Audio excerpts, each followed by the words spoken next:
하나님 말씀 보시겠습니다. 하나님 말씀은 시편 110편 3절입니다. 하나님 말씀은 시편 110편 3절. 다 찾으셨으면 우리 다 같이 한번 읽을까요? 시편 110편 3절입니다. 제 성경으로는 886페이지입니다. 찾으셨으면 우리 다 같이 한 목소리로 읽겠습니다. 시작. 주의 권능의 날에 주의 백성이 거룩한 옷을 입고 즐거이 헌신하니 새벽 이슬 같은 주의 청년들이 주께 나오는도다. 아멘. 이 시간은 칼빈주의 5대 교리 세 번째 강의가 되겠습니다. 제한적인 속죄라는 제목을 가지고 하나님 말씀 증거하도록 하겠습니다. 제한적인 속죄. 복음을 강론하다 보면 가장 어려운 부분이 있습니다. 그것은 우리의 본성이 바뀌기 전에는 하나님 말씀을 결코 달게 들을 수 없다는 사실입니다. 우리의 본성이 바뀌기 전에는 하나님의 말씀을 납득할 수가 없습니다. 우리의 본성이 바뀌기 전에는 하나님의 말씀은 항상 정면 충돌하는 대형 사고처럼 느껴집니다. 우리의 본성이 바뀌는 것이 그래서 신앙의 출발입니다. 신앙의 출발은 새신자로 교회에 등록하는 것부터 시작하지 않습니다. 우리가 아이들을 학교에 보내면 초등학교에 들어가면서 그때부터 기초를 배우지만 신앙은 기초가 거기서부터 시작되지 않습니다. 신앙의 기초는 거듭남에서부터 시작됩니다. 신앙의 기초는 자기의 본성이 바뀌는 것에서부터 시작합니다. 우리의 본성이 바뀌고 나야 그 다음부터 그 말씀이 자기의 삶에 살이 되고 뼈가 되고 자기의 삶을 구체적으로 변화시키는, 자기의 삶을 치유시키는 그런 역사로 나타나게 됩니다. 로이 존스 목사님이 복음설교라고 하는 그 설교집에서요 이렇게 얘기하고 있습니다. 여러분들이 정말 치유되기 원하십니까? 여러분들이 정말 변화되기 원하십니까? 라고 얘기하면서, 그렇다면 여러분들에게 먼저 제가 던져야 될 질문은 이것입니다. 여러분들은 거듭났습니까? 거듭나지 않았습니까? 여러분들은 하나님 말씀에 복종할 준비가 되었습니까? 준비가 되어 있지 않습니까? 여러분들이 하나님 말씀에 복종되어질, 여러분들이 거듭난 그런 준비가 되어 있다면 저는 여러분들을 도울 수가 없습니다. 도울 수 있는 것은, 복음 설교자가 여러분들에게 정말 도움을 줄 수 있는 것은 여러분들이 그 복음 앞에 여러분들이 이성에 맞든 안 맞든, 여러분들의 감정에 맞든 안 맞든, 여러분들이 그것이 어떠한 충돌을 일으키든 일으키지 않든 항상 아멘 할 수 있는 영적 상태가 되지 않는 한 결코 여러분들에게 유익을 줄 수가 없다는 사실입니다. 그것은 하나의 정보에 불과합니다. 그것은 여러분들에게 좋은 하나의 재미있는 소스를 들은 것밖에 되지 않습니다. 그러나 분명한 것은 여러분들에게 아무런 변화를 결코 줄 수가 없다는 사실입니다. 그러므로 사도 바울은 이렇게 얘기합니다. 육에 속한 사람은 하나님의 성령의 일을 받지 아니하나니 저에게는 미련하게 보이며 또 깨닫지 못하나니 이런 일은 영적으로라야 분별함이니라. 이것은 영적으로 분별해야만 깨닫고 영적으로 분별해야만 그것을 지혜롭게 여길 수 있습니다. 세상 사람들에게 복음은 어리석은 것으로 여겨집니다. 세상 사람들에게 복음은 결코 받아들일 수 없는 그 무엇입니다. 세상 사람들에게 복음이라고 하는 것은 우습게 여기는, 마치 노아가 그의 사위들에게 이 땅의 심판에 관해서 경고할 때 농담처럼 여기고 비웃었던 것처럼 복음은 성령으로 거듭나지 않은 육에 속한 속한 사람들에게는 비웃음거리밖에는 여겨지지 않습니다. 그래서 동일한 복음, 하나님의 입에서 나온 그 복음의 말씀을 선포함에도 불구하고 그들에겐 아무런 유익도 아무런 치료도 결코 제공할 수 없는 이유가 바로 거기에 있는 것입니다. 특히 이 시간 우리가 살펴봐야 될 이 제한 속죄라고 하는 이 교리는 여러분들이 정말로 하나님의 성령의 감동 안에서 깨닫기 전에는 수용하기 힘든, 받아들이기 힘든 가르침에 틀림없습니다. 왜 그렇습니까? 하나님은 분명히 사랑이라고 하셨음에도 불구하고 하나님은 이상하게도 모든 사람들 다 구원하지 않기로 했다고 하는 이 말도 안 되는 것과 같은 이 모순 덩어리를 우리가 믿어야 한다고 하기 때문에 그렇습니다. 여러분, 하나님의 사랑이라는 것을 여러분 믿으십니까? 하나님이 전능하시다는 걸 여러분 믿으십니까? 그런데 그 하나님께서는 왜 모든 사람들 다 구원하지 않습니까? 하나님께서는 이 모든 사람들 가운데서 어떤 특정한 사람들만 제한해서 구원하기로 작정하셨다고 얘기합니다. 여러분들의 믿음과 충돌을 일으키지 않습니까? 여러분들의 논리와 충돌을 일으키지 않습니까? 여러분들의 상식과 충돌을 일으키지 않습니까? 그런데 우리는 그걸 믿어야만 합니다. 그러므로 육에 속한 사람은 하나님의 성령의 일을 받을 수가 없는 것입니다. 많은 사람들이 그것을 모순이라고 얘기합니다. 그러나 제가 생각하는 견지에서는 나중에 제가 다시 한번 말씀드릴 기회가 있을지 모르겠지만 그것은 우리가 하나님의 전능성을 오해하고 있는 것이고 하나님의 사랑을 오해했기 때문에 하나님의 제한 속죄도 오해하고 있는 것임에 틀림이 없습니다. 여러분들이 생각하는 하나님의 사랑은 하나님의 본질적인 사랑의 속성을 잘못 이해하고 있는 사랑의 경우가 많습니다. 여러분들이 생각하고 있는 전능성이라고 하는 것은 알라딘의 마술램프와 같은 그 마술램프에서 나오는 그 지니가 이것을 흔들면 마음대로 자기가 하고 싶은 일을 하는 것처럼 그런 것으로 생각하는 경우가 얼마나 많습니까? 근데 하나님의 전능성 또한 그것조차도 아닙니다. 우리는 하나님을 너무나 많이 오해하고 있습니다. 우리는 하나님을 믿으려 하는 것이 아니라 자꾸 하나님을 이해하려고 하고 하나님을 자꾸 내 상식으로 내가 알고 있는 방식으로 꽤 맞추려고 합니다. 그래서 우리는 하나님을 믿지 못하고 하나님을 대적하며 오히려 이 노아의 때에 이 사위들처럼 하나님의 어떠한 말씀 들어도 비웃음으로 반응하고 농담처럼 여기게 되는 것이 바로 거기에 있습니다. 이것이 바로 인본주의입니다. 하나님을 내 방식으로 이해하려고 하는 것입니다. 하나님을 내 안목과 내 통찰력을 이해하고 내 안목에 맞으면 받아들이고 내 안목에 안 맞으면 걸러내려고 하는 이 타락한 본성이 바로 인본주의라는 사실입니다. 이 인본주의 때문에 수많은 사람들이 지옥에 갔습니다. 이 인본주의 때문에 수많은 사람들이 하나님을 대적하다가 이 세상을 떠나고 말았습니다. 이 인본주의 때문에 많은 사람들이 복음을 들었어도 그 복음이 그들에게 아무런 효력도 그들이 경험하지 못하고 이 세상을 떠나고 말았다는 사실입니다. 이런 가르침은 틀림없이 인본주의적인 상태에 있는 사람들에게는 걸림돌이 될 수밖에 없습니다. 이러한 성경의 가르침에 반발하여 나왔던 사람들이 대표적인 사람이 바로 알미니우스였습니다. 이 알미니우스는 하나님의 말씀을 자기의 본성으로 이해할 수 없기 때문에 우리가 어린아이처럼 받아들여야 됨에도 불구하고 이해할 수 없기 때문에 걸러내거나 이해할 수 없기 때문에 자기 방식대로 새롭게 이해하려고 했다는 사실입니다. 그래서 이단이 된 것입니다. 이단이 괜히 되는 게 아닙니다. 내가 이해할 수 없고 내가 받아들일 수 없으면 안 받아들이거나 내 방식으로 새롭게 이해하고 새롭게 정리하려고 하는 것. 여러분들 이렇게 반응하지 않습니까? 제가 설교를 합니다. 그리고 이것이 하나님의 말씀이라고 얘기합니다. 여러분들의 본성에 거슬리지 않는 것은 아멘 아멘 하면서 받아들입니다. 그러다 어떤 부분에 여러분들의 본성에 거슬리고 여러분들의 감정에 거슬리고 여러분들의 경험에 거슬리고 여러분들의 생각에 거슬릴 때 여러분들은 뭐라고 얘기합니까? 그것은 목사님 생각이지 라고 얘기할 때가 많지 않습니까? 그래서 정말 여러분들이 받아들여야만 하는, 그리고 여러분들이 정말 어린아이처럼 수용해서 그것이 여러분들에게 영혼의 유익이 될 만한 부분에 있어서는 여러분들 그렇게 능수능란하게 걸러내고 쳐내는데 익숙하지 않습니까? 알미니우스의 가장 심각한 문제, 알미니우스가 이단이 되게 된 이유가 무엇입니까?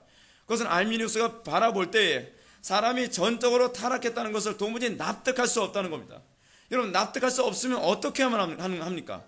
믿으면 되는 겁니다. 하나님 우리에게 납득할 수 없는 것을 이해하라고 얘기하고 있지 않습니다. 납득할 수 없고 도무지 소화할 수 없으면 그것을 어린아이처럼 믿으면 된다고 얘기하고 있습니다. 그런데 우리는 어떻습니까? 우리는 하나님의 말씀을 우리가 점검해야 될 것이 이것입니다. 하나님의 말씀을 수년 또는 수십 년을 우리가 들었음에도 불구하고 왜 변화가 없는 것에 관해서 고민하지 않습니까?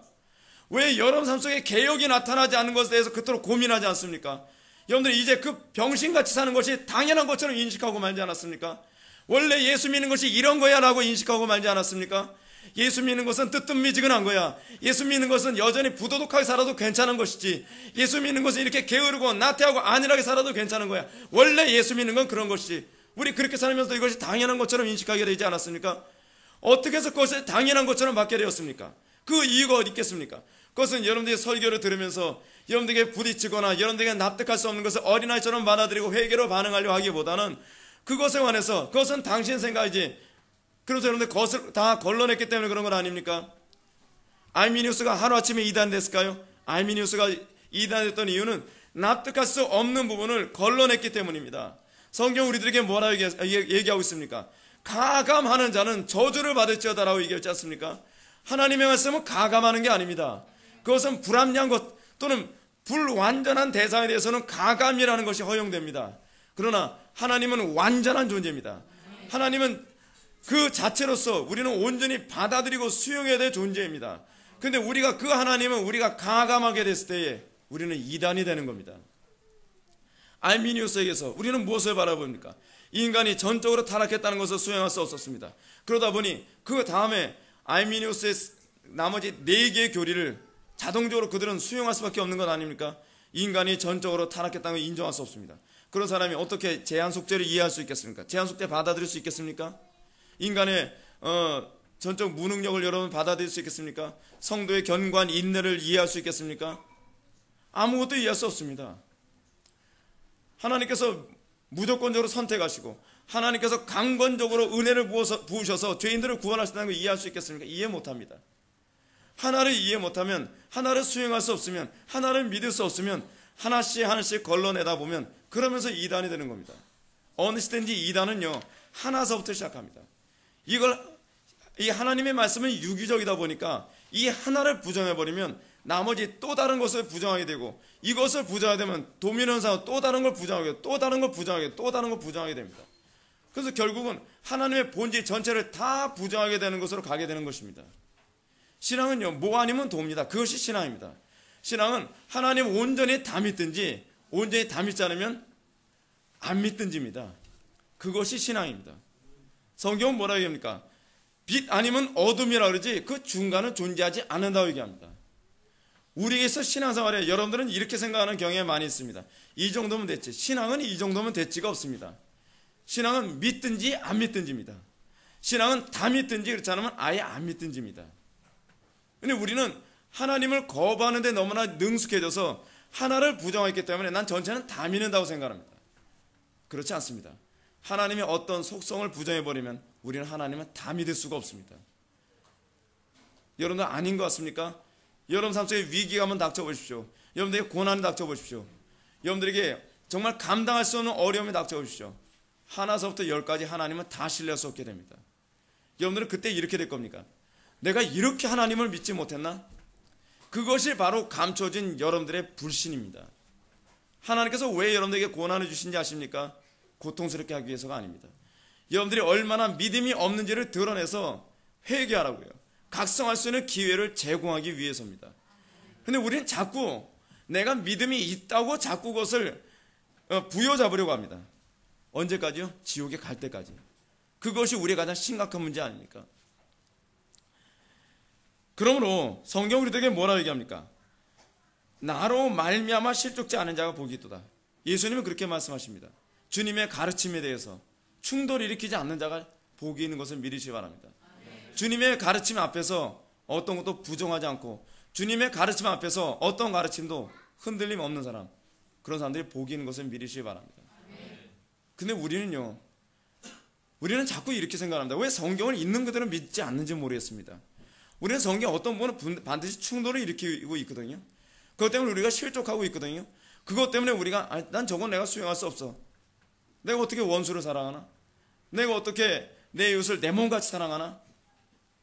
여러분, 우리는 그런 부분에 충돌을 일으키고 있지 않습니까? 근데 그것도요 동일한 하나님의 가르침입니다. 우리는 또 어떻습니까? 여자를 보고 음욕을 품은 자마다 가늠한 자다. 우리는 어떻게 생각합니까? 아유, 이보다 더한 사람인데.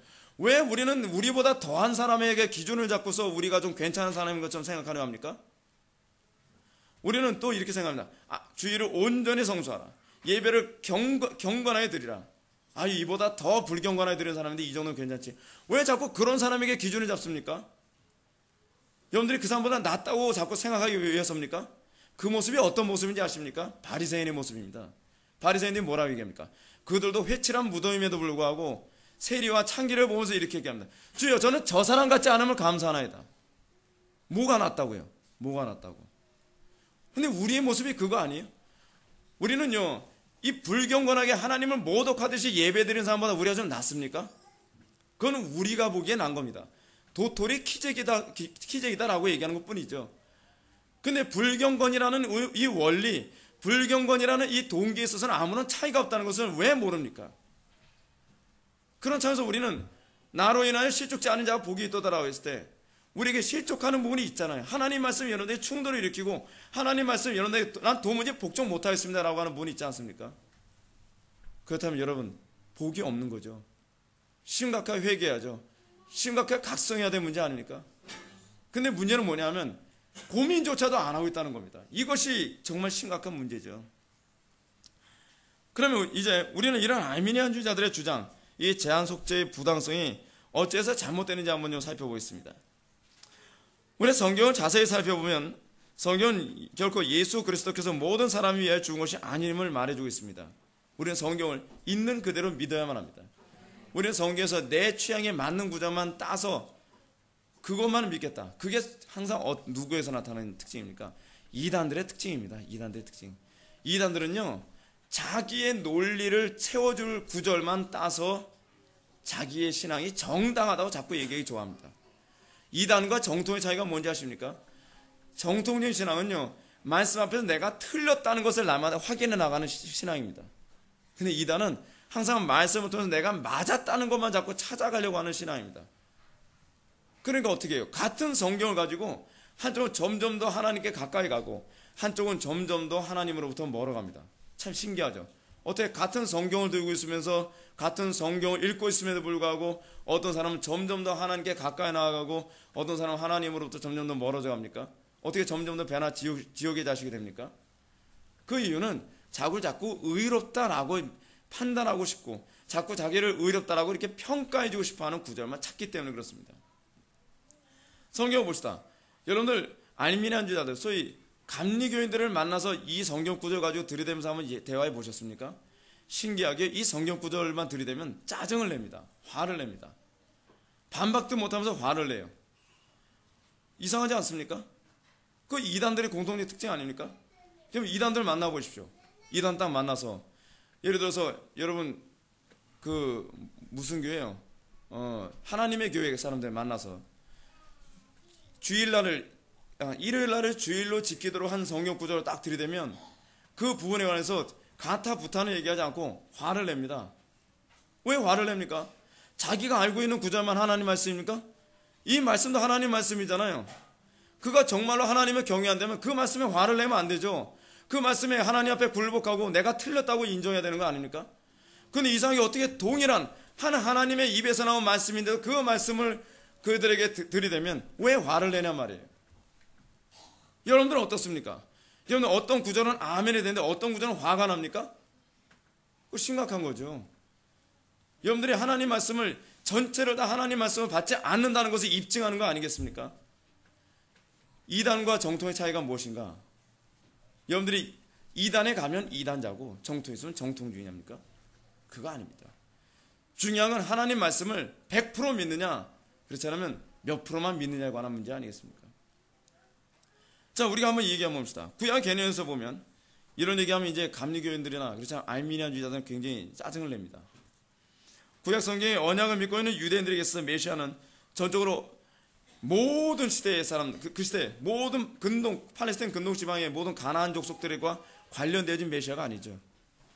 유대인들이 생각하는 메시아는 자기 민족만을 위한, 민족을 구원하는 메시아로 인정을 하고 있습니다. 왜죠? 메시아의 도래의 목적은 뭐냐면 이스라엘을 구원하는 데 목적이 있으니까요. 어떻게 구원하죠? 이스라엘을 괴롭히는 다른 모든 족속들은 다 진멸하고, 그리고 이스라엘을 구원하기 위해서 오는 게 바로 메시아 아닙니까? 그러니까 이 구약에서 메시아 사상이라고 하는 것부터가요, 이 전체를 위한 메시아가 아니라 선택받은 대상을 위한 메시아입니다. 그런 차원에서 여러분, 이 구원이 제한적입니까? 아니면 보편적입니까? 제한적입니다. 구약의 개념조차도 제한적입니다. 그래서 제한 구원입니다. 제한 속죄라는 거죠. 제한 속죄. 결코 보편 구원이나 보편 속죄가 있고 아니라는 얘기입니다. 또 모세를 봅시다. 여러분, 모세가 유대인들이 기다리는 메시아를 모세와 같은 메시아라고 얘기합니다. 그럼 모세와 같은 메시아 또는 모세 같은 선지자라고 했을 때 모세는 어떤 사람이었습니까?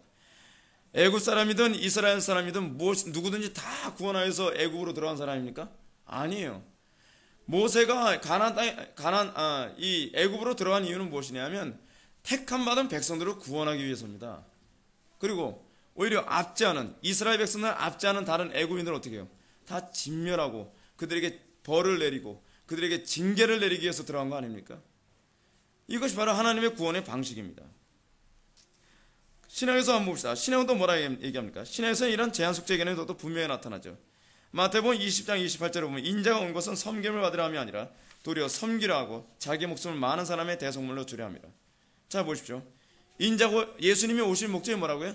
자기의 목숨을 많은 사람의 대속물로 주려 함이라고 얘기했습니다. 모든 사람이 아니라 많은 사람입니다. 많은 사람. 모든 사람이 아니라 많은 사람이라고 하는 것은 뭘 얘기하는 겁니까? 구속의 대상이 제한적이라는 겁니다. 어떤 특정한 많은 사람들이라고 제한하고 있다는 겁니다. 요한복음 17장 9절을 봅시다. 내가 저희를 위하여 비옵나니 내가 비옵는 것은 세상을 위함이 아니요 내게 주신 자들을 위함이니이다. 저희는 아버지의 것이로소이다. 지금 예수님은 누구를 위해서 지금 중보기도 하고 있습니까? 세상을 위해서 중보기도 하고 있습니까? 예수님은 세상을 위한 메시아입니까? 아니요. 예수님은 주님께서 택한 백성 위해서만 지금 중보기도를 하고 있습니다. 물론 우리는 누가 택함 받은 백성인지 모릅니다.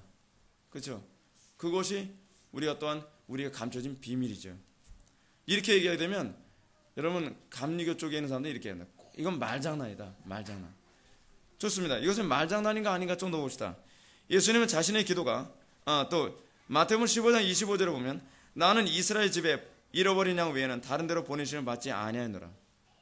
여기서도 분명히 나오지 않습니까? 지금 예수님께서는 어떤 특정한 사람 이외에는 보냄을 받지 않았다라고 얘기했습니다. 또 누가복음 19장 10절에 보면 인자가 온 것은 잃어버린 자를 찾아 구원하게 하려 함이라. 모든 사람들을 다 구원하기 위함이 아니라고 얘기했습니다. 이런 본에 와서 반발 못합니다.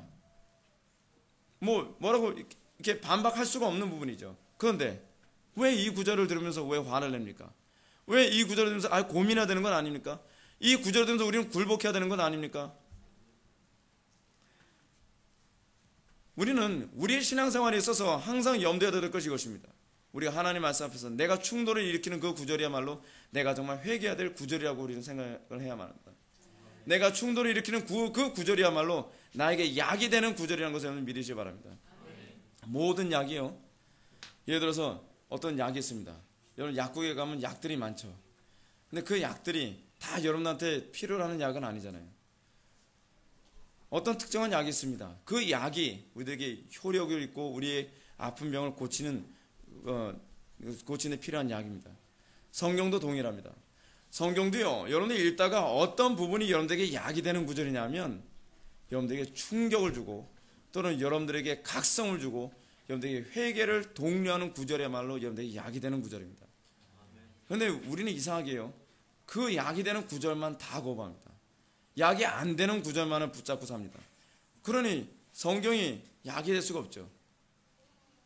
그러니까 당신은 구약 믿소, 신약 믿소, 그런데 난 농약 믿소 그런 거 아니에요.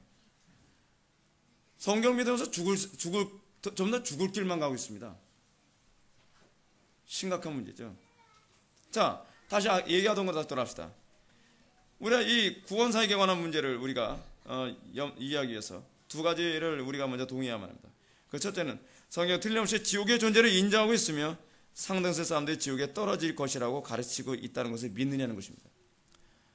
지금 이 믿음조차도 이제는 뿌리째 흔들려버리고 말았습니다. 이 인본주의가 보편화되면서. 여러분은 지옥의 존재를 믿습니까? 근데 성경에 틀림없이 지옥의 존재가 있음에도 불구하고 안 믿는 사람이 있습니다. 지옥의 존재를 믿지 않으면서 강단에서 설교하는 사람이 있습니다. 그 누굽니까? 존 스토트 아닙니까?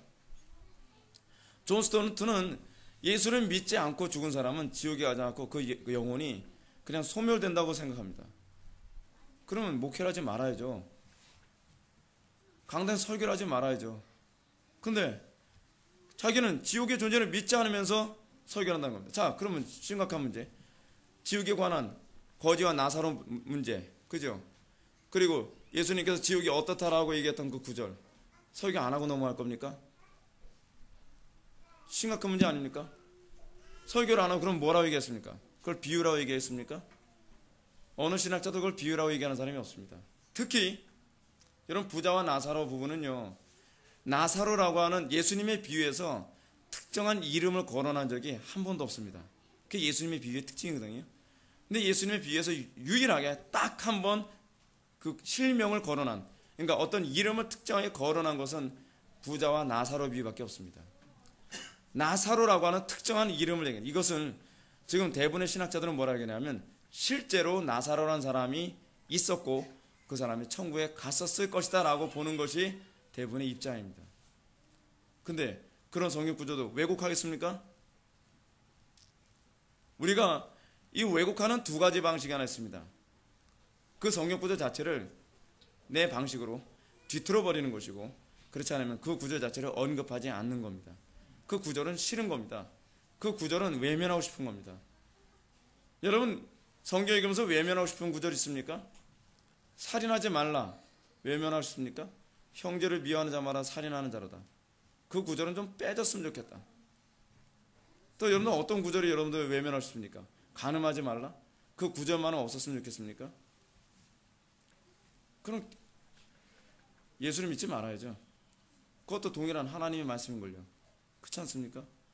우리가 믿는 것은 성경 66권의 모든 글자입니다. 우리는 어떤 특정 구절은 거부하면서도 천국 갈 수 있을 것이라고 믿지 않습니다. 우리가 믿는 것은 다 믿는 겁니다.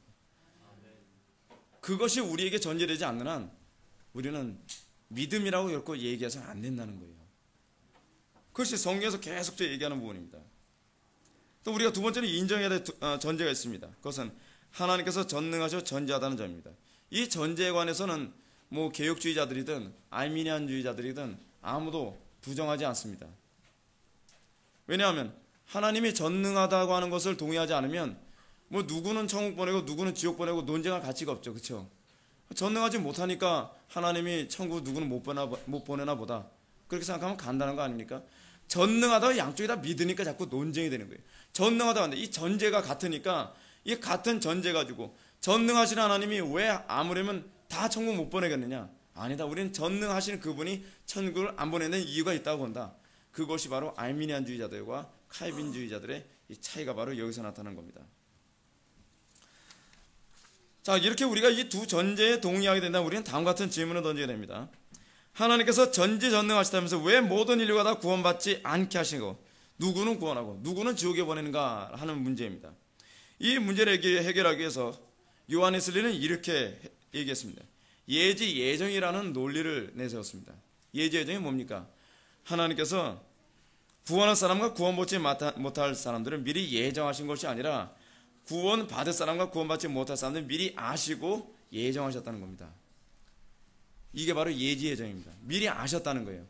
아, 저 인간은 나 결국은 구원받지 못할 거야 라고 해서 예정했다는 거예요. 뭐 미래를 다 보시는 분이시니까. 그렇죠? 근데 그렇게 되면 문제가 생기는 거 하나 있습니다. 어떻게 들으면 괜찮은 얘기 같은데 여기는 심각한 모순을 내포하고 있습니다. 뭐냐면 하나님께서 그 멸망이 예견된 사람들의 구원을 위해 그리스도를 보냈다고 한다면, 아니 멸망당할 거 뻔히 알면서 그를 위해서 그리스도를 보냈대요. 그를 위해서 메시아를 보냈대요. 그럼 기만 아닙니까? 그렇잖아요. 마치 뭐하고 똑같아요. 음식을요, 요거 내가 갖다 줘봐야 먹지도 못할 걸. 여러분들 옛날에 그 동화 중에 그런 동화 있죠. 그 여우와 그 동화 있잖아요. 어? 두루미, 고마워. 여우와 두루미 그 비유가 있습니다. 이럴 때 도움이 됩니다. 근데 여우가 두루미를 불러서 자기 식사 같이 하자고 불렀을 때 어떻게 합니까? 접시에다가 맛있는 음식 잔뜩 넣고서 못 먹어 뻔히 하면서도 먹어. 그거 똑같은 거 아닙니까? 구원받지도 못하고 뻔히 하면서 메시아를 보냈다는 거예요. 그거야말로 더 심각한 모순에 빠지는 거 아닙니까? 요한 웨슬리는 나름대로 자기가 믿지 못하는, 자기가 받아들일 수 없는 그 부분을 자기가 합리화시키기 위해서 이렇게 얘기한 것이죠. 칼빈의 말대로 결코 돌아오지 않을 것임을 분명히 알고 있는 자를 초대한다는 것은 자가당착이 될 뿐입니다. 이건 심각한 문제죠. 따라서 하나님의 예제를 인정하면서 그리스도가 모든 인간을 위해 죽으셨다고 주장하는 것은 하나님을 어리석은 자로 만들 뿐만 아니라 스스로를 기만하는 행위가 될 수 있습니다.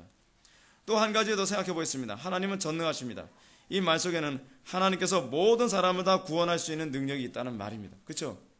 우리는 그렇게 이해하고 있습니다. 하나님께서 모든 사람을 구원할 수 있는 능력이 있다는 것. 근데 이 이해가 과연 옳은가?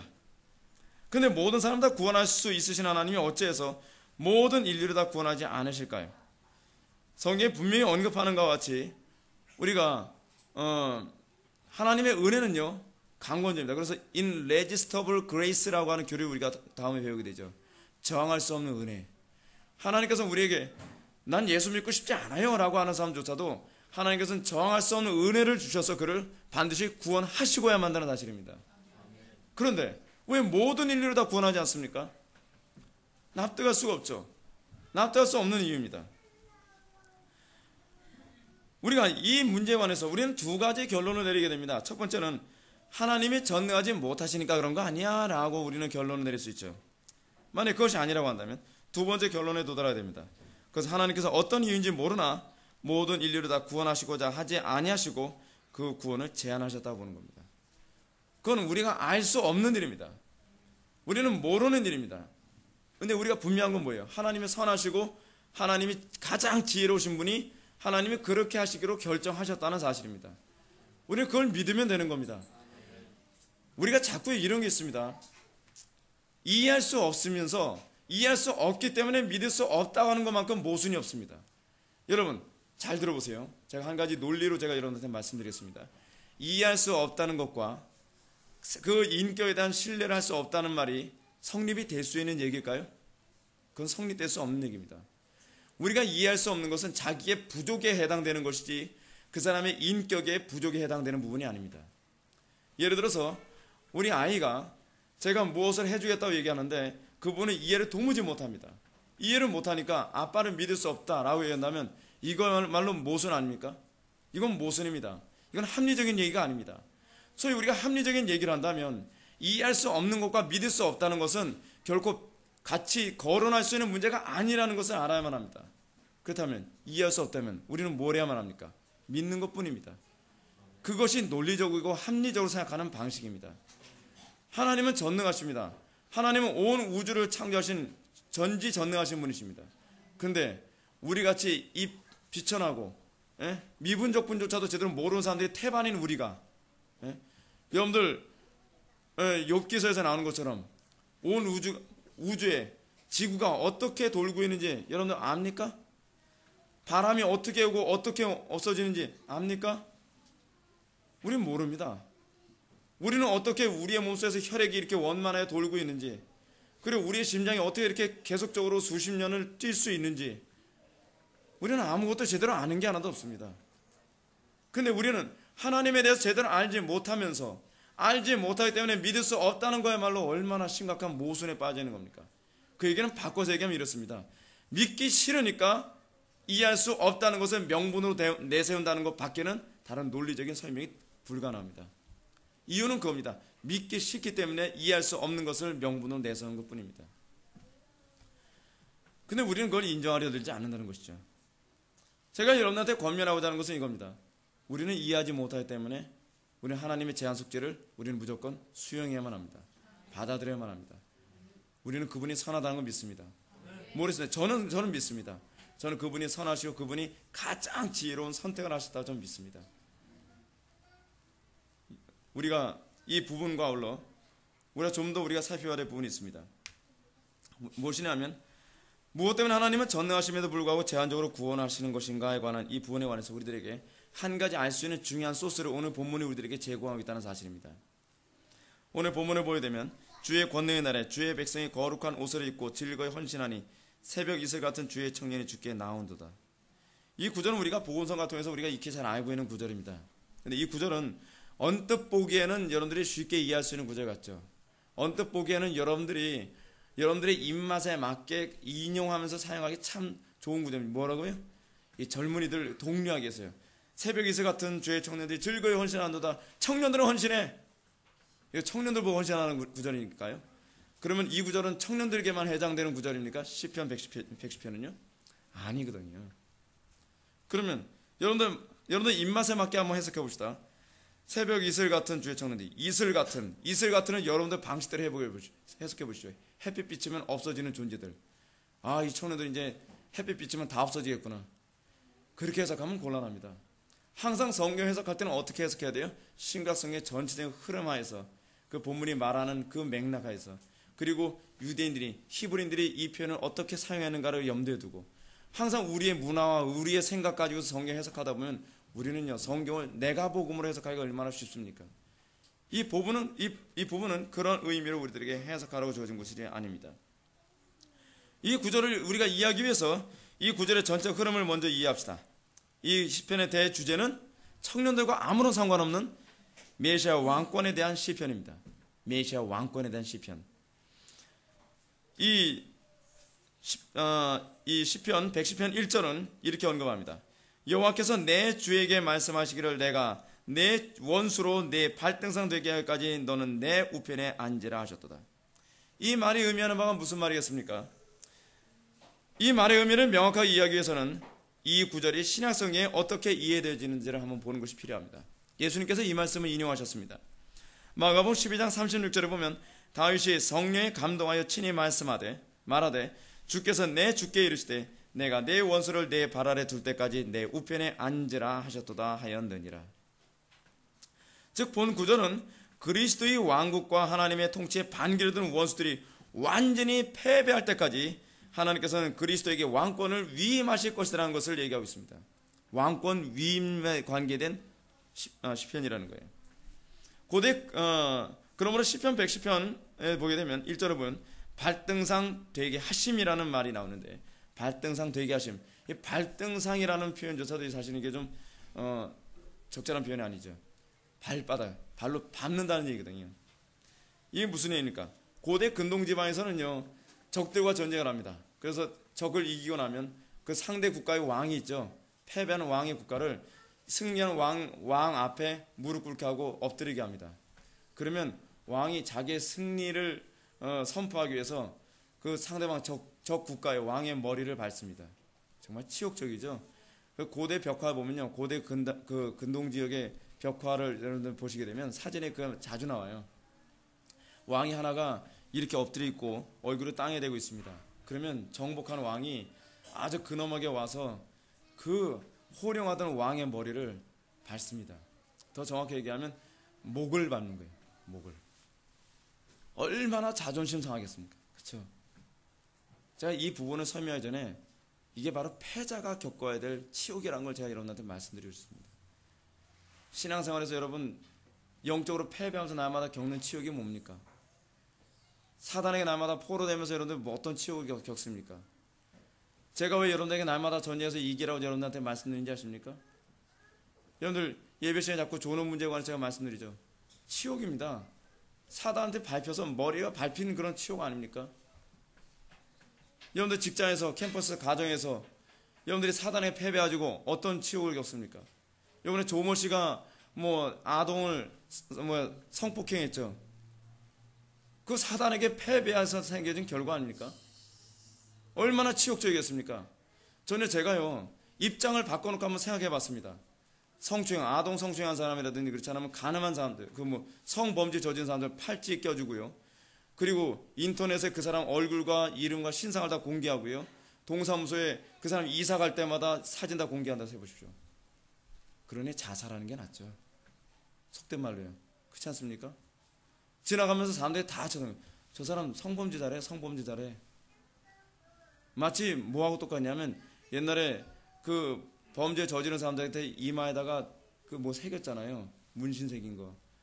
그거 똑같은 거 아닙니까? 모든 사람들이 지나가면서 다 손가락질 다 정죄하는 거예요. 근데 그것이 뭐예요? 영적 전투에서 패배한 자가 겪게 되는 치욕이에요. 예. 원수 사단에게 머리를 짓밟혀서 그 치욕을 겪으면서 살아야 되는 그 모습. 여러분 왜 싸워서 이겨야만 합니까? 여러분들 그런 치욕을 겪으면서도 즐겁습니까? 그렇게 치욕 겪으면서도 여러분 언제까지 살겠습니까?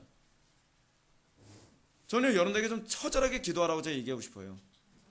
저는 개인적으로 설교할 때 저 혼자 목소리 쉬는 거에 대해서 개인적으로 조금 마음이 좀 불편해요. 같이 좀 목 좀 쉬자고요.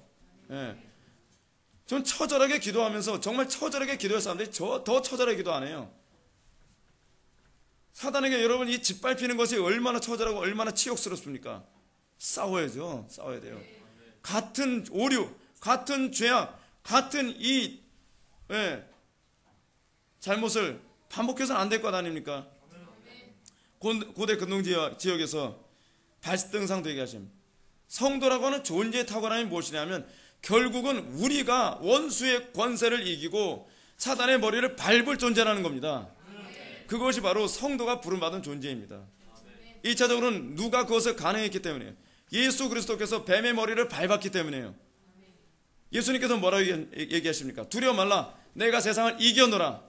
이겨노라 이 얘기가 무슨 얘기입니까? 창세기에서 뱀의 머리를 밟았다는 얘기입니다. 근데 예수님이 뱀의 머리에 밟은 거 우리하고 무슨 상관이에요? 우리도 밟게 될 거라는 것입니다. 그것이 성도입니다. 그렇다면 우리가 믿음으로 한다는 게 뭡니까? 믿음은 끝까지 인내하는 겁니다.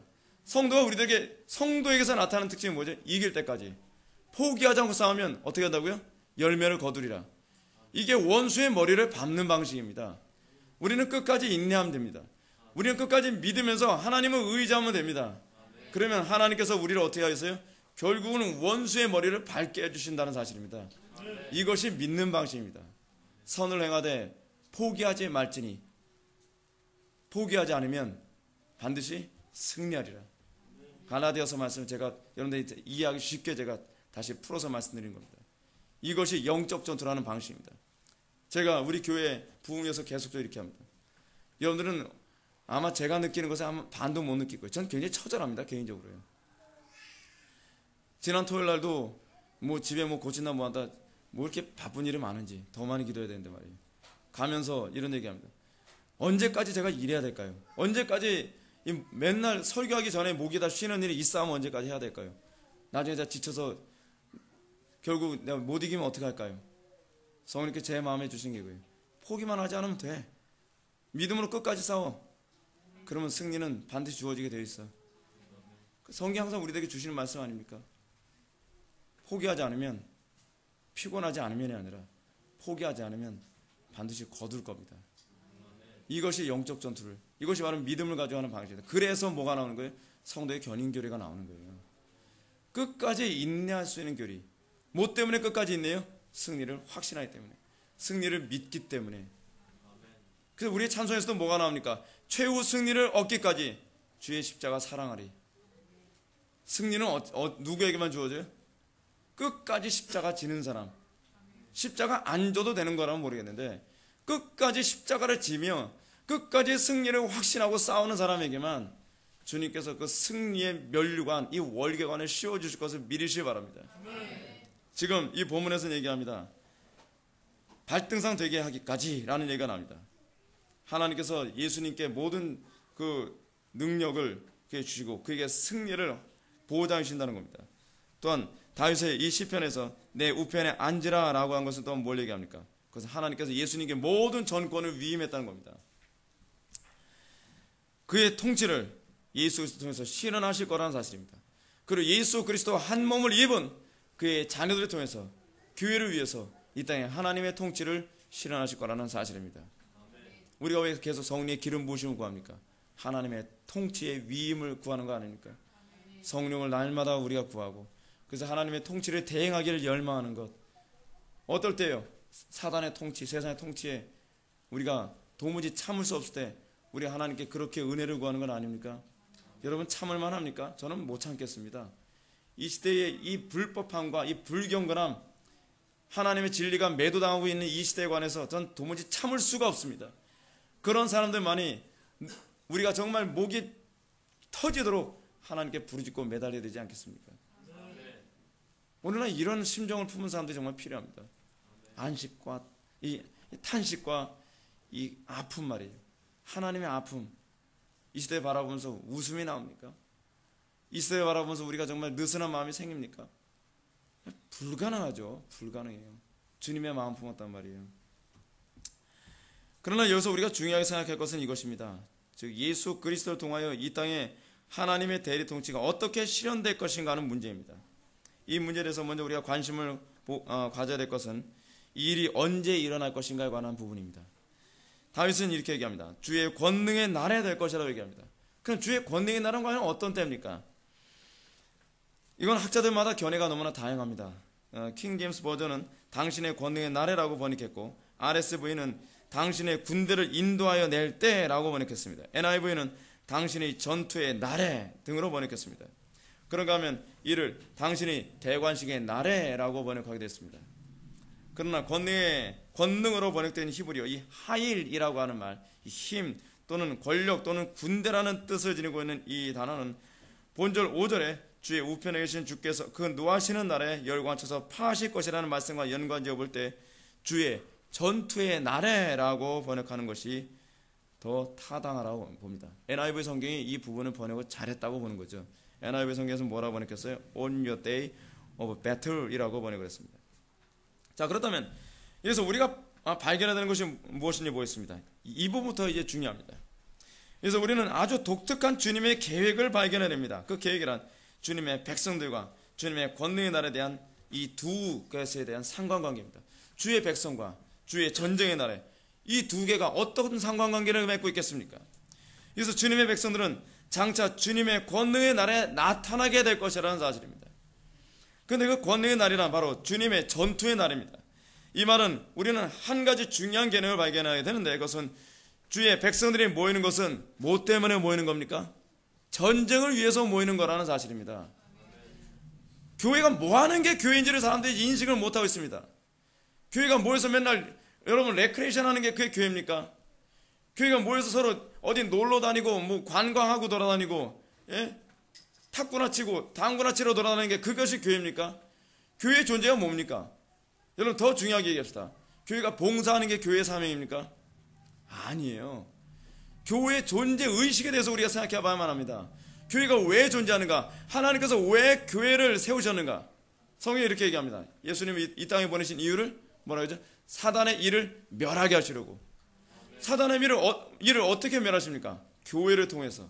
지금 예수님이 육신을 입고 이 땅에 오셨습니까? 이제는 안 계시거든요. 그럼 사단의 일을 이제는 안 멸하십니까? 아니죠. 예수님의 또 다른 육신이신 이 교회를 통해서 하나님께서는 또다시 사단의 일을 멸하시는데 효율적으로 주님께서 활동하고 계신다는 사실입니다. 그것이 교회가 존재하는 이유입니다. 교회가 권능의 날에 이 거룩한 전쟁을 수행하지 않는다면 그 교회의 존재 가치가 없는 거예요. 여러분, 왜 러시아의 정교회, 그 러시아가 그토록 공산화되면서 모든 기독교가 다 그렇게 진멸을 당해버리고 말았죠? 왜 어느 시대인지 기독교가 타락하면 왜 하나님께서 기독교까지 다 싸그리 다 몰아버리시죠? 그것은 교회 기능을 안 하기 때문입니다. 그것은 마태복음 5장의 말씀에 그대로 일치합니다. 뭐죠? 교회가 빛과 소금의 역할을 감당하지 않으면 사람에게 짓밟히는 것과 동일한 원리라는 거예요. 소금 그 맛을 잃으면 뭐하러 존재하겠습니까? 밖에 버려 밟힐 뿐이죠. 소금이 그 맛을 어떻게 발휘하겠습니까? 전쟁을 하면서 그 맛을 발휘하는 건 아닙니까? 하나님의 영광을 드러내기 위해서 싸우지 않고 하나님의 영광을 드러낼 수 있겠습니까? 소금이 짠맛을 내야죠. 썩어가는 곳에 썩지 않도록 만드는 힘이 있어야죠. 어두운 곳을 밝히는 그런 힘이 있어야죠. 그래야지 버림을 받지 않는 것 아니겠습니까? 오늘 이 시대의 교회가 하나님께 버림받지 않을 것이라고 장담할 수 있습니까? 오늘 이 시대의 교회가 맛이 납니까? 오늘 이 시대의 교회가 빛을 내고 있습니까? 하나님의 영광을 드러냅니까? 아니요. 우리 하나님의 영광을 모독하고 있지 않습니까? 예수 믿는다는 사람들이 곳곳 하는 일이 무엇입니까? 모든 불법의 중심에 서 있습니다. 교회가 하는 일이 무엇입니까? 온갖 엉뚱한 짓 하고 돌아다니는 건 아닙니까? 그래서 이 시대에 이 한국교회가 계속 존재할 거라 생각합니까? 저는 그걸 믿지 않습니다. 맛을 잃은 지 오래됐습니다. 맛을 잃었다라고 주님께서 완전히 판단하셨다고 한다면 그 다음서부터는 우리는 끔찍한 일을 보게 될 것입니다. 그래서 제가 탄식하고 제가 안타까운 겁니다. 한 번의 예배도 대충대충 드리는 것을 제가 참을 수가 없는 이유가 바로 거기 있습니다. 어쩌면 하나님께서 이 한 번의 예배를 성실하게 드리는 이 모습 때문에 하나님께서 참아주신다고 생각한다면 우리가 이 예배가 얼마나 소중한 예배일 수 있겠습니까? 얼마나 가치 있는 예배라고 우리는 생각할 수 있겠습니까? 우리는 이 예배의 가치를 얼마나 이해하고 있습니까? 저는 매 순간마다 그런 생각합니다. 하나님께서 이 예배를 정말 얼마나 소중히 여기실까? 하나님께서 이 예배 때문에 혹시나 이 한 번의 예배 때문에 하나님께서 이 땅을 진멸하시려고 해도 좀 참아주시는 것 아닐까? 저는 좀 그렇게 기특한 생각을 한번 해봅니다. 그럼 지켜내야죠.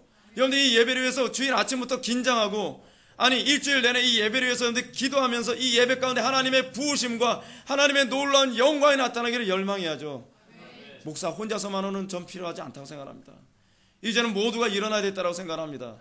모든 사람들이 하나님의 영광 때문에 울분을 터뜨리면서 하나님이시여 이 땅을 불쌍히 여겨주시고 이 땅을 긍휼히 여겨달라고 우리가 해야 될 때 아니겠습니까? 어디서 우리가 소망을 찾겠습니까? 이젠 소망을 찾을 데가 없습니다. 여기서 우리는 먼저 하나님께서 제한속죄의 은총을 주시는 의미가 무엇인지 발견해야 됩니다. 아주 중요한 부분입니다. 그것은 바로 주님의 전쟁의 날을 위해서 군사들을 모집하는 행위라는 겁니다. 이것이 바로 제한적으로 구원하시는 이유입니다. 우리들의 속죄와 구원의 궁극적 목적은 거룩한 전쟁을 위한 징집입니다. 그러므로 이에 대하여 바울도 그의 사랑하는 영적 아들 디모데에게 이렇게 얘기합니다. 내가 그리스도 예수의 좋은 군사로 나와 함께 고난을 받을지니 군사로 다니는 자는 자기 일에 얽매이는 자 하나도 없나니. 여러분, 이 부분 회개해야 될 부분입니다. 군사로 다닌 자는 어때요? 자기 일에 얽매이는 자가 없습니다. 이는 군사로 모집한 자를 기쁘게 하려 함이라. 지난주에 제가 정말 사랑하는 둘째 삼촌이 우리 집에 왔다 가셨습니다. 이제 80 먹은 할아버지가 되셨어요. 그분이 기분이 좋으셔가지고 자기가 어떻게 6.25 전쟁을 치른지에 관해서 말씀하세요. 근데 그분은 정말 타고난 군인이에요. 제가 봤을 땐 그 양반은 군인으로 태어난 사람이에요. 나라가 쑥대밭대에 있으니까 지금 가족들도 불안해하는데 자기 목숨 하나 간수할 생각을 하지 않고 하는 말이 뭐냐, 나라가 이 지경인데 내가 어찌 마음 편하게 있을 수 있겠느냐, 나 전쟁터에 나가겠다 하면서 전쟁터에 나갑니다. 그래서 저와 같이 월미도에 갔는데, 월미도에서 그 월미도 바다 저쪽 보면서 하신 말씀이, 날씨가 좋을 땐 간혹가다 보이는 섬이 하나 있대요. 조그만 섬. 저희가 내가 죽으러 갔던 섬이야 라고 말씀하시는 거예요. 무슨 말씀이에요? 그랬더니 이거는 국가 기록에도 남지 않은 부분인데, 내가 16살 때 북한에 들어가서 그러니까 북한으로 간 일종의 뭐죠? 일종의 간첩식으로 뭐라 그러죠? 그걸요? 예? 북파공자원식으로 북파공자 16살 때 넘어왔다는 거예요. 자기 기수는 그래도 웬만큼 살아남아서 돌아왔는데 자기 다음 기수들은 다 사살당했대요. 방송을 들어보니까 여기 남한의 특수부대들이 왔습니다. 여러분들 있으면 신고하시라요. 근데 걸려서 다 죽었다는 거예요, 결국. 그러면서 과거를 회상하세요. 군사로 다닌 자는 자기 일에 얽매이지라는, 사랑하는 자기 어머니 그토록 사랑함에도 불구하고 나라가 이 지경이라고 울분을 토하면서 그 나이에 10대 때 북한에 가서 전쟁한 거예요. 전쟁 터지고 나니까 그거 제대하고 나서도 다시 군대에 또 들어가요. 전쟁 터지니까. 그래서 어디 간지 아세요? 백골부대로 또 들어간 거예요. 최전방에서 싸우다. 여러분, 우리가 진짜 군사로 보는 바랐다면요, 자기 일에 얽매이지 않습니다. 우리의 본성이 그렇게 바뀌어버리게 되어 있습니다. 오늘날 기독교인들 이거 심각합니다. 이거 군사로 쓸 자격이 없어요. 자기 일 다 하고서 하나님을 하겠다. 여러분, 마귀를 위해서 싸우는 사람들도 그렇게 안 싸웁니다. 아시겠습니까? 세상을 위해서, 자기 욕심을 위해서 싸우는 사람들 자기 가정도 돌보지 않아요. 근데 우리는 너무나 하나님에 대한 이 경외심이 없다 보니까, 하나님 사랑하는 마음이 너무나 없다 보니까 하나님의 영광 위해서 싸우는 일이 왜토록 없는지, 자기 일에 얽매이는 일이 있는 게 왜 이렇게 많은지. 제가 여기서 언급하고자 하는 것은 주의 백성들을 어느 때 모집하고 계신가 하는 것입니다. 이 본문을 가만히 살펴보면 하나님께서는 그의 백성들을 아무 때나 매일 이렇게 모으시는 것이 아니라는 사실입니다. 하나님은 주의 권능의 날, 곧 주님의 특별한 날에 그들을 모으실 겁니다. 이는 설교자 설교를 능력 있게 잘했다고 많은 사람들이 회심하고 돌아오는 것이 아닙니다. 또 설교가 탁월하게 좋았다고 해서 많은 사람들이 회심하는 것도 아닙니다. 우리가 확실히 알아야 하는 것은 많은 사람들이 회심하고 돌아오는 일은 주의 특별한 날에 주님께서 주권적으로 이루실 일이라는 사실입니다. 그 특별한 날은 바로 주님의 거룩한 전쟁의 날입니다. 주님은 이 날을 위해서 주님의 거룩한 백성들을 불러 모으시는 것입니다. 스퍼전 목사님의 말씀처럼 주의 권능의 날은 목사가 능력 있게 설교하는 날도 아니고 사람들이 설교를 듣고 흥분하는 날도 아니다. 그러면 주님의 권능의 날은 언제겠습니까? 이에 대해서 스펄전 목사님은 계속해서 아주 명쾌하게 말해줍니다. 그날은 하나님께서 자신의 능력을 목사에게 부으심으로 하나님의 자녀들이 목사의 설교를 듣기 위해 모여드는 날이라고 하겠습니다. 사랑하는 자여, 이 날은 하늘에 계신 하나님께 임명받은 종이 설교를 준비하지 않아도 그 입이 열리자마자 말씀이 흘러나오는 날입니다. 어떤 사람들은 진리가 마음에 들어와 불신앙을 모두 파괴시키고 복된 능력을 거부할 수 없도록 만든다고 생각합니다. 이 날은 모든 죄인들의 마음에 능력이 임하는 날입니다. 그 능력이 왜 임해요? 예수님께서 세례를 받으실 때 나타났던 부분이죠. 갇힌 자가 자유케 되고, 눈먼 자가 다시 보게 되고, 눌린 자가 자유케 되게 하기 위해서 주님께서 그들에게 성령을 부으신다고 얘기하는 것입니다. 여러분, 주의 권능의 날은 바로 그런 날입니다. 주의 권능의 날이란 주님께서 주님의 전쟁의 날로서 그의 백성들을 불러 모으시고 능력을 부으시는 날입니다. 그 날은 세상에 온통 암으로 어두워진 날입니다. 그 날은 많은 사람들이 주의 백성들의 도래를 기다리는 날입니다. 군인들의 도래를 기다리는 날입니다. 그들이 와서 갇힌 자를 자유케 하고 눈먼 자를 다시 보게 하고 눌린 자를 자유케 하기를 열망하는 신음과 탄식이 온 땅에 가득한 때입니다. 저는 지금 바로 그때라고 생각합니다. 이럴 때 주님은 온 세상의 죄악과 어둠과 비진리와 싸울 군사들을 불러 모으십니다. 그 군대를 불러 모으시는 나팔 소리는 설교자의 몫입니다. 주님은 거룩하게 준비된 설교자를 세우시고 그에게 전쟁의 나팔을 울려 불도록 하십니다. 그때 거룩한 전쟁 위에 나팔을 불도록 명령하시는 주님의 음성을 들은 설교자는 비로소 주님의 전쟁의 날에 군사를 모집하신다라고 나팔을 울려 불게 됩니다. 이런 차에서 회개를 선포하는 것, 그것이야말로 군사를 모집하는 방식입니다. 회개하십시오. 그 회개에 반응하십시오. 하나님의 그 나팔 소리에 반응하는 자들이 마치 마른 뼈와 같이 그들의 살이 엉겨붙고 그들의 힘줄이 붙고 그들이 뼈가 붙어서 그들이 일어나서 큰 군대를 이루게 되는 것입니다. 그럼 이들이 어떻게 반응한다고 얘기합니까? 본문은 말하기를 거룩한 옷을 입고 즐거이 헌신할 것이라고 얘기했습니다. 여호와의 전쟁의 날에 설교자들을 통하여 전쟁 나팔 소리를 수많은 사람들 가운데 주님의 택한 백성들은 반드시 그 거룩한 전쟁에 자신이 부름받았던 소명을 느끼게 됩니다. 그 소명을 느끼게 될 때 우리에게 나타나는 두 가지 특징이 있습니다. 그것은 첫 번째로 거룩한 옷을 입게 될 것이라는 사실입니다. 거룩한 옷이란 무엇입니까? 그것은 그들이 하나님의 군사임을 입증하는 군복입니다. 동시에 그들이 세상과 싸울 수 있는 유일한 갑주이기도 합니다.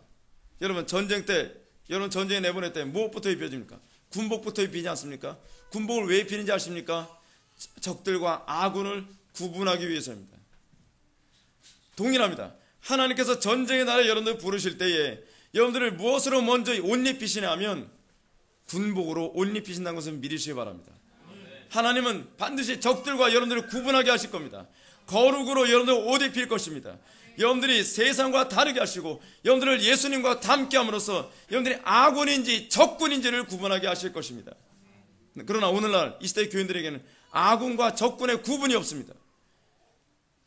주의 권능의 날에 부름받은 성도들이 하나님의 거룩한 전쟁에서 헌신해야 되는데 그들에겐 거룩이 없습니다. 그들은 경건함도 없습니다. 그들은 하나님을 높이는 것도 없습니다. 그들은 여전히 불성실하고 여전히 불경건하며 여전히 세속적입니다. 그들은 세상을 닮았습니다. 그래서 그들은 여호와의 군대로 생각합니다. 여호와의 군대는 그렇지 않습니다. 분명히 말씀드리지만 여호와의 군대는 거룩합니다. 여호와의 군대는 세상과 구분됩니다. 그리고 그 군복은 또한 그들의 갑주가 될 것입니다. 그들은 서서 의의 띠를 띠고 그리고 뭡니까? 진리의 띠를 띠고 그리고 믿음의 방패를 들고 그리고 의의 흉배를 차게 될 것입니다. 복음의 신을 신게 될 것입니다. 그들은 말씀의 검을 든 사람들이 될 것이고 그리고 구원의 투구를 쓴 사람이 될 것입니다. 그들의 그 갑주는 그 군복은 그 자체로서 적들과 구분될 뿐만 아니라 적들과 싸우게 만드는 근원이 됩니다. 거룩하지 않고서 싸울 수 없습니다. 거룩하지 않고서 그가 군사인지 입증할 수 없습니다. 거룩이야말로 여러분들이 하나님의 백성됨을 입증할 수 있고 싸울 수 있게 만드는 근원이 됩니다. 그렇기 때문에 우리가 아무리 거듭났다 해도요, 거룩이 없어지면 무기력해지는 이유가 바로 거기에 있습니다. 자기의 정체성부터 흔들리고 그리고 세상과 싸울 아무런 능력조차도 나타나지 않는 것입니다. 둘째로 여호와의 거룩한 전쟁에 부름받은 사람들이 나타나는 두 번째 반은 즐거이 헌신하게 되는 것입니다. 그들은 거룩할 뿐만 아니라 그들은 즐거이 헌신합니다. 여호와의 거룩한 전쟁에 부름받은 속죄받은 백성들은 반드시 하나님의 거룩한 전쟁에 즐거이 자발적으로 헌신하게 됩니다. 그들에겐 자원하는 마음이 가득합니다. 그들에게 헌신은 결코 의무로 여겨지지 않습니다. 그가 거룩한 전쟁이라는 것은 구원을 받기 위해서 마지 못해서 억지로 해야만 하는 어떤 것이 아닙니다. 그들에게서 헌신은 전적으로 자발적이며 기쁨이 됩니다. 왜 그렇습니까? 여호와의 전쟁이 자신과 관계없는 전쟁이 아니기 때문에 그렇습니다. 여호와의 전쟁이 자신과 아무런 관계가 없는데 억지로 떠밀려서 나가는 전쟁이라면 그 전쟁은 정말로 하기 싫은 전쟁이겠죠. 그러나 여호와의 전쟁은 더 이상 그런 전쟁이 아닙니다. 이 여호와의 전쟁은 자신과 직접적인 관련이 있는 전쟁으로 느껴집니다.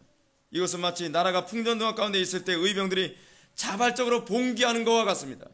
그들이 자발적으로 봉기하는 이유는 무엇입니까? 그들이 의무감 때문입니까? 안 하면 누가 죽인다고 할까봐 그들이 봉기합니까? 아닙니다.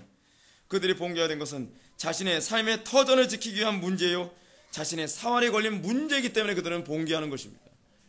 오늘날 교회가 왜 봉기하지 않습니까? 왜 오늘날 교회가 하나님의 거룩한 전쟁을 위해서 전쟁을 하러 들지 않습니까? 그 이유는 그 하나님의 나라가 자기의 사활에 걸린 문제라고 전혀 느끼지 않기 때문에 그렇습니다. 그것이 자신의 삶의 터전을 지키기 위한 일이라고 결코 느껴지지 않기 때문에 그렇습니다. 그렇기 때문에 그들은 결코 자발적이지 않습니다. 그들은 결코 전쟁을 하면서도 기뻐하지 않습니다. 그들에게 전쟁을 요구하면 분노합니다. 화를 냅니다. 기분 나빠합니다. 당연하죠. 이것은 오히려 자기의 세계를 해치는 전쟁이니까요. 그것이 오늘날 교회 안에 들어온 거짓된 군사들의 모습입니다. 그렇습니다. 하나님께 선택받은 사람들이라고 한다면 그는 여호와의 전쟁이 이미 자기의 전쟁이고 자기의 사활과 관련되었으며 자기의 삶의 터전을 지키기 위한 안에서는 안 되는 전쟁으로 여겨질 것입니다. 그래서 하나님께 헌신하되 그들은 억지로가 아닌 즐거이 헌신하는 모습이 나타나는 것입니다. 이런 차원에서 볼 때 제한속죄 교리는 단순히 누구만 구원하고 누구는 지옥에 보내기 위한 그런 교리가 아닙니다. 오히려 정반대로 이해야만 합니다. 제한속죄 교리는 어땠습니까? 누구는 편하게 살도록 방치해놓고 누구는 이 땅에서 의를 위해서 십자가를 지도록 선택받은 그런 교리입니다. 여러분, 제한속죄, 누구는 천국 가게 됐으니까 좋겠다, 난 무슨 미운 털이 박혔다고 나는 지옥으로 보내나, 그렇게 생각하지 마십시오. 그 이전에 우리는 다른 사람들 다 편하게 지냈대. 우리는 고난받으면서 우리는 마치 이 땅에 구원이 없으면 우리는 가장 불쌍한 존재처럼 살도록 부름받은 존재입니다. 결국 구원은 낭만적으로 생각하지 마십시오. 제한속죄 교리는 세상에서 볼 때 세상 사람들은 편하게 살도록 놔두고 성도는 하나님 나라의 거룩한 전쟁에서 날마다 희생하도록 부름받은 사건입니다. 결론적으로 본다면 분명히 누구는 구원을 받고 누구는 지옥에 가는 교리이면 틀림없습니다. 그래서 택함 받은 백성들에게만 혜택이 주어진 교리처럼 보이지요. 그러나 이 세상에서 사는 동안 성도는 세상에 주는 혜택을 다 포기하면서 사는 존재들이고 또는 세상에 주는 혜택을 하나도 받지 못하고 사는 존재들 아닙니까? 여러분, 세상에서 성도다운 삶을 사는 사람들이 어디 세상에 부귀와 명예와 성공과 쾌락 누릴 거 다 누리면서 천국 갔습니까? 사도 바울이 누린 게 뭐가 있습니까? 이 땅에서요. 여러분들 사도 바울처럼 살려고 그러면 싫죠. 근데 사도 바울처럼 영광 받으라면 그건 좋죠. 이거 도둑놈 신부 아닙니까? 이거 사기꾼 신부예요. 사기꾼 신부. 이게 아켄피스가 그런 얘기 하지 않습니까? 수많은 사람들이 예수 그리스도의 영광을 원하면서 예수 그리스도의 고난에 참여하기 싫어한다. 예수 그리스도의 부활에 참여하기 원하면서 예수 그리스도의 죽음에 참여하기 원치 않는다. 제한속죄 교리를 우리는 거꾸로 생각을 해야만 합니다. 우리는요, 이 땅에서 가장 가련하게 살도록 선택받은 존재들입니다. 가장 이 땅에서 아무런 혜택도 누리지 못하고 살도록 선택받은 존재입니다. 남들은 뇌물만 주면 얼마든지 출세하고 할 수 있는 거, 우리는 뇌물 주지 않아서 우리는 고생하면서 살도록 부름받은 존재입니다. 남들은 주먹 휘두르면서 평탄하게 살 수 있는 거, 우리는 맞아가면서 우리는 하나님 말씀을 살도록 선택받은 존재입니다. 혜택입니까? 저는 혜택이라고 생각하지 않습니다. 바울의 말처럼 만약 그리스도 안에서 우리의 바라는 것이 만약 이 세상뿐이면 우리는 모든 사람들 가서 가장 불쌍한 자처럼 우리는 살도록 부름받은 존재입니다. 여러분들 이렇게 살면서도 여러분 천국 가기 원한다면 여러분들은 할 말이 있습니다. 그런데 이렇게 살 생각도 전혀 없으면서 또는 이렇게 사는 것이 그토록 싫어한다고 하면서 왜 누구는 구원하고 누구는 지옥 보내라고 얘기한다면 이건 도둑놈입니다. 도둑놈. 이런 차원에서 여러분들은 영원한 천국에 가 있다는 점만 생각하지 말고 정반대로 거룩한 존재가 희생을 위해서 자신의 부름을 받았다는 증거가 있는지 뒤돌아봐야만 합니다. 철로 6장에서도 뭐라 얘기합니까? 한 사람이 영광의 성에 들어가기 전에 뭘 얘기했어요? 예수 그리스도의 십자가를 진 그 십자가의 흔적이 있어야 들어간다 얘기하지 않습니까? 우리는 흔적에 너무 관심이 없습니다. 우리가 구원 얘기하는데 그 구원 이전에 우리는요, 군사로 부름받은 존재라는 인식, 이건 안 듣고 싶죠. 내가 군사로 부름받고 내가 군사로서 헌신해야 된다는 거, 이건 부인하고 싶죠. 그러면 성도다운 하나님의 구원, 그것도 기대할 필요가 없습니다. 기대해서도 안 됩니다. 군사가 아닌 자는 구원도 없기 때문에 그렇습니다.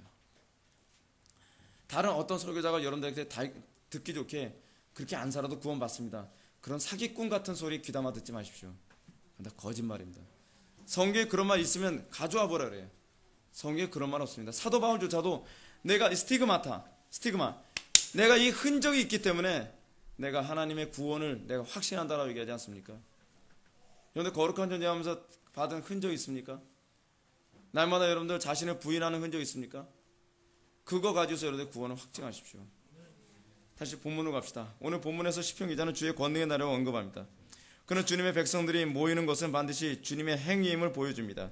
따라서 주님의 권능의 날이 되기 전에는 우리가 임의로 사람들을 불러 모을 수 없고 사람들을 구원시킬 수 없습니다. 그러나 주님의 권능의 날이 도래하게 될 때 사람들은 비로소 모여들기 시작할 것입니다. 이에 대해서 시편 기자는 이렇게 기술합니다. 새벽 이슬 같은 주의 청년이 주께 나오는도다. 새벽 이슬 같은, 이게 무슨 얘기입니까? 하나님께 헌신하는 백성의 수요가 무궁무진할 것이라는 얘기입니다.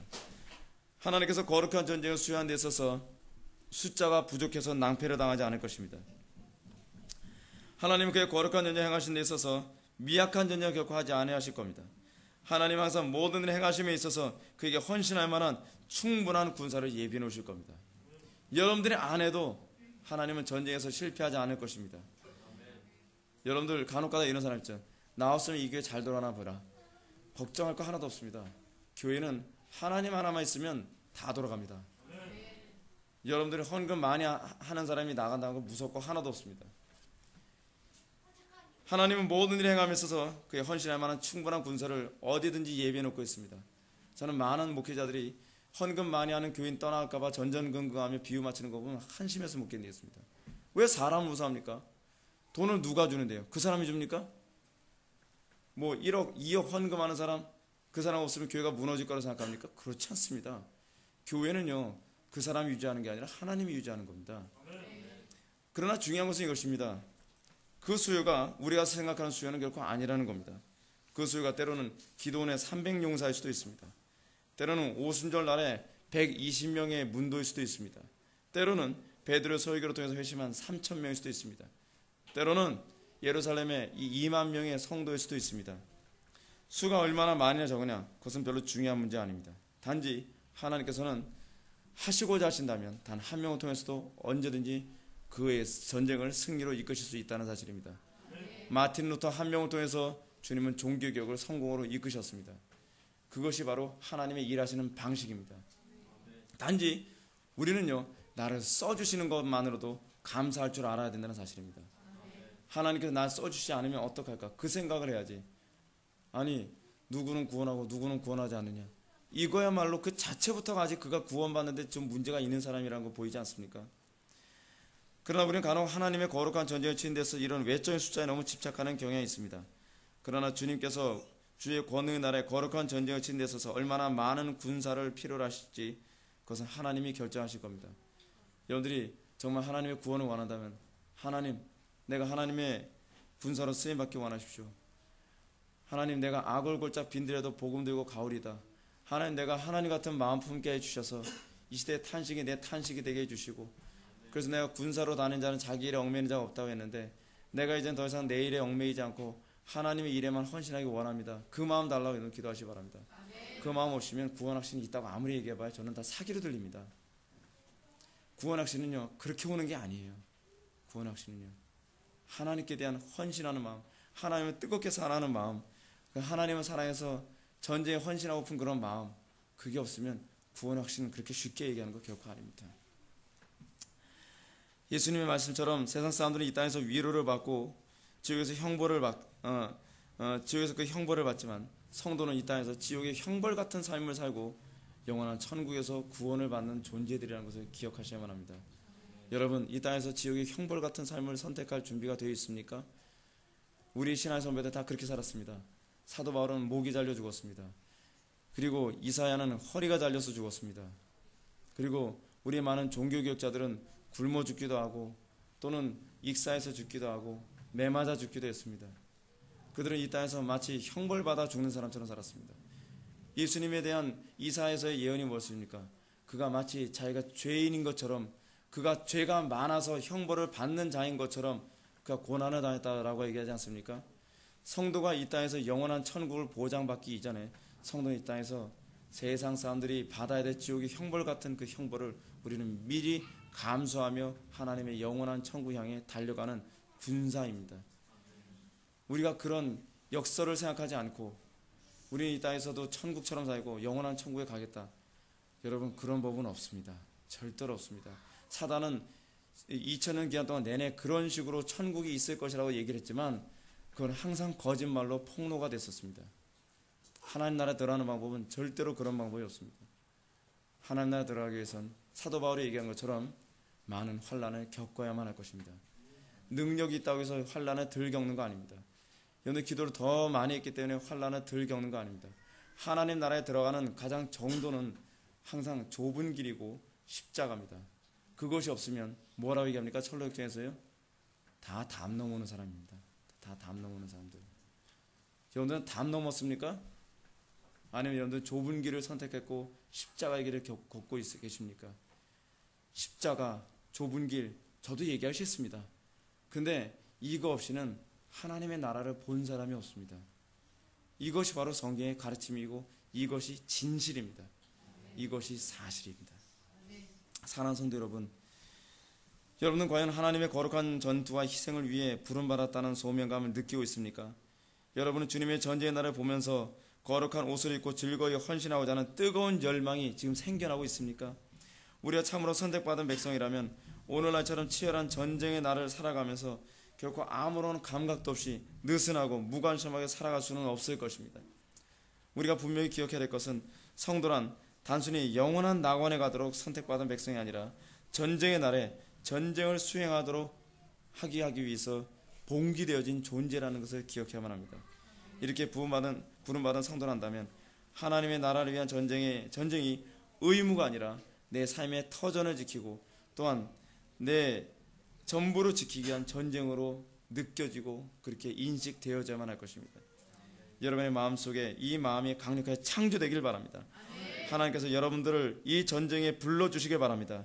이 불러주심이 바로 하나님의 제한속죄의 사역인 것입니다. 다 같이 기도하시겠습니다. 거룩하신 주님, 우리의 마음속에 새 마음을 창조하여 주옵소서. 우리로 하여금 하나님의 거룩한 전쟁을 향하여 봉기하고픈 뜨거운 불이 붙게 하여 주옵소서. 우리를 통해서 하나님의 나라가 임하게 하여 주시고 우리가 주님 오시는 그날까지 부끄러움 없이 싸울 수 있는 그런 하나님의 백성 되게 하여 주시사 우리가 녹슬어 죽기보다는 달아서 죽기를 열망하는 그런 마음을 품게 하여 주옵소서. 예수님의 거룩하신 이름으로 기도 올려옵나이다. 아멘. 우리 다